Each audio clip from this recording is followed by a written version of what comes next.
Hi hello ನಮಸ್ತೆ ಎಲ್ರಿಗೂ welcome back to my channel. Easy and ಟೇಸ್ಟಿಯಾಗಿ ಅಷ್ಟು ಸೂಪರ್ ಕ್ರಿಸ್ಪಿಯಾಗಿರುವಂಥ ಸಾಬುದಾನ ವಡನ ನಾವು ಯಾವ ರೀತಿ ಮಾಡ್ತೀವಿ ಅಂತ ನಾನು ಇವತ್ತು ಶೇರ್ ಮಾಡತ್ತೀನಿ. ಈ ರೀತಿ ಸಾಬುದಾನ ವಡನ ನೀವು ಯಾವತ್ತೂ ಟ್ರೈ ಮಾಡೋಲ್ಲ, ಈ ರೀತಿ ಒಂದ್ಸತಿ ಟ್ರೈ ಮಾಡಿರಿ. ಇನ್ ಕೇಸ್ ಈ ವಿಡಿಯೋ ಇಷ್ಟ ಆದರೆ ಪ್ಲೀಸ್ ಒಂದು ಲೈಕ್ ಮಾಡಿರಿ. ಯಾರೆಲ್ಲ ಸಬ್ಸ್ಕ್ರೈಬ್ ಮಾಡ್ಕೊಳ್ತೀನಿ ನೋಡ್ತಿದ್ರಂದ್ರೆ ಪ್ಲೀಸ್ ಸಬ್ಸ್ಕ್ರೈಬ್ ಮಾಡ್ಕೊರಿ. ಈ ಒಂದು ಸಾಬುದಾನ ವಡ ಮಾಡೋದಕ್ಕೆ ನಾವು ಓವರ್ ನೈಟ್ಸ್ ನೆನೆಸಿಟ್ಕೊಂಡಿರುವಂಥ ಸಾಬುದಾನನ ತೊಗೋಬೇಕು. ಇಲ್ಲಿ 1 ಕಪ್ಪಷ್ಟು ನಾನು ಇಲ್ಲಿ ಸಾಬುದಾನನ ತೊಗೊಂಡಿನಿ.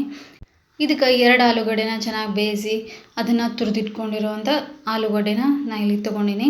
ಆಮೇಲೆ ಇದಕ್ಕೆ ಒಂದು ಸಣ್ಣ ಕಪ್ಪಷ್ಟು 1 ಈರುಳ್ಳಿನ ಸಣ್ಣದಾಗಿ ಕಟ್ ಮಾಡ್ಕೊಳ್ಬೇಕು. ಇದಕ್ಕೆ ಒಂದು 2 ಸ್ಪೂನಷ್ಟು ಕಡಲೆ ಹಿಟ್ಟನ್ನ ತೊಗೋಬೇಕು. ಸಣ್ಣದಾಗಿ ಕಟ್ ಮಾಡ್ಕೊಂಡಿರೋವಂಥ ಕೊತ್ತಂಬರಿ, ಸಣ್ಣದಾಗಿ ಕಟ್ ಮಾಡ್ಕೊಂಡಿರೋವಂಥ ಪಾಲಕ್ ಸೊಪ್ಪನ್ನ ತೊಗೋಬೇಕು. ಆಮೇಲೆ ಇದಕ್ಕೆ ಕ್ರಷ್ ಮಾಡಿಟ್ಕೊಂಡಿರೋವಂಥ ಶೇಂಗಾ, ಆಮೇಲೆ ಒಂದು 2 ಹಸಿಮೆಣಸಿನ್ಕಾಯಿ, ಸ್ವಲ್ಪ ಜೀರಿಗೆ, ಇಂಗು, ಆಮೇಲೆ ಉಪ್ಪು ಬೇಕು. ಇವಾಗ ಒಂದು ಪ್ಲೇಟ್ಗೆ ನೆನೆಸಿಟ್ಕೊಂಡಿರುವಂಥ ಸಾಬುದಾನ, ಆಮೇಲೆ ತುರಿದಿಟ್ಕೊಂಡಿರುವಂಥ ಆಲೂಗಡ್ಡೆನ ಹಾಕೋಬೇಕು. ಇವಾಗ ಸಣ್ಣದಾಗಿ ಕಟ್ ಮಾಡ್ಕೊಂಡಿರುವಂಥ ಪಾಲಕ್ ಸೊಪ್ಪನ್ನ ಹಾಕಬೇಕು. ಇದಕ್ಕೆ ಪಾಲಕ್ ಸೊಪ್ಪು ಹಾಕೋದ್ರಿಂದ ಭಾಳ ಟೇಸ್ಟಿಯಾಗಿರ್ತೈತಿ. ಇದನ್ನು ನೀವು ಒಂದ್ಸತಿ ಟ್ರೈ ಮಾಡಿರಿ. ಇದಕ್ಕೆ ಸಣ್ಣದಾಗಿ ಕಟ್ ಮಾಡ್ಕೊಂಡಿರುವಂಥ ಕೊತ್ತಂಬರಿ, ಇದಕ್ಕೆ ಸಣ್ಣದಾಗಿ ಕಟ್ ಮಾಡ್ಕೊಂಡಿರುವಂಥ ಈರುಳ್ಳಿನ ಬೇಕು ಅಂತಂದರೆ ಸ್ಲೈಸ್ ಒಳಗೂ ಕಟ್ ಮಾಡಿನೂ ಕೂಡ ಹಾಕೋಬೋದು.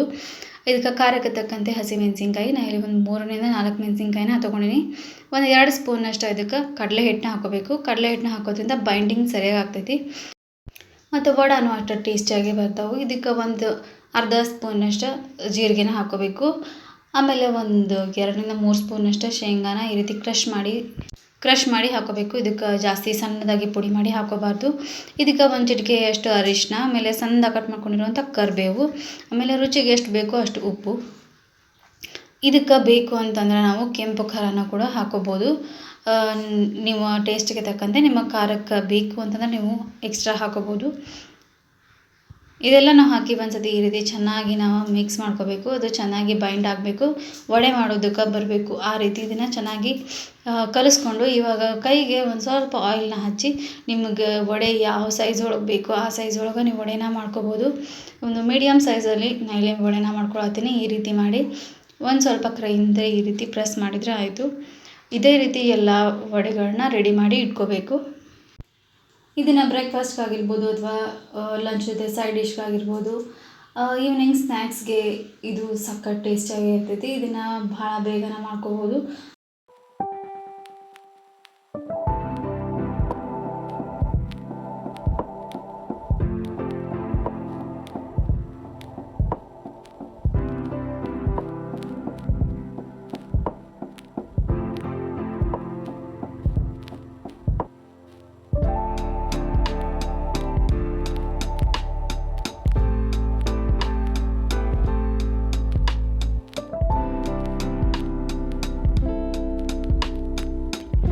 ಈ ರೀತಿ ಎಲ್ಲ ವಡೆಯನ್ನು ತಟ್ಟಿ ರೆಡಿ ಮಾಡಿ ಇಟ್ಕೋಬೇಕು.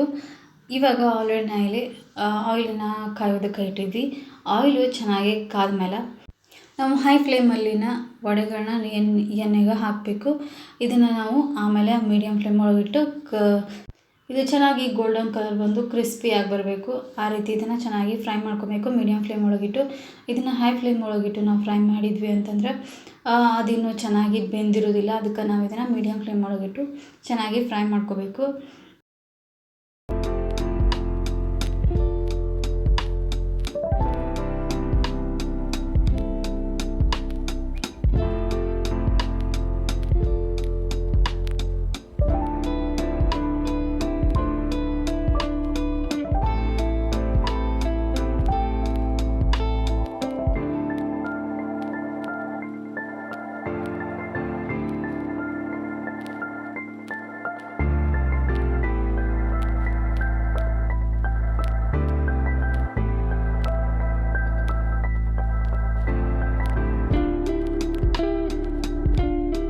ಇದೇ ರೀತಿ ಎಲ್ಲ ವಡೆಗಳನ್ನ ಚೆನ್ನಾಗಿ ಫ್ರೈ ಮಾಡ್ಕೋಬೇಕು.